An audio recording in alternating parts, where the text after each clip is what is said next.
How to apply DoorDash Crimson Card.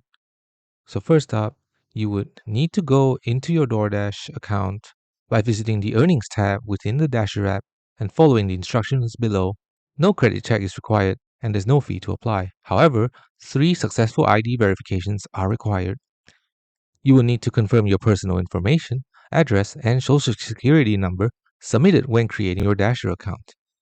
If you need any update on the information submitted previously, you need to reach out to DoorDash Crimson support.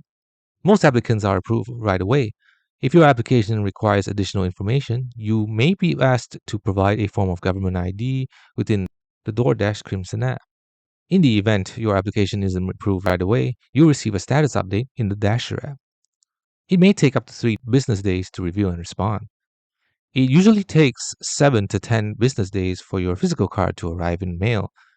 You will have immediate access to your virtual card, though, and account details as soon as you are approved for a DoorDash Crimson account. You can use the details for the virtual card available on the app to make online purchases and complete bank transfers until your physical card arrives.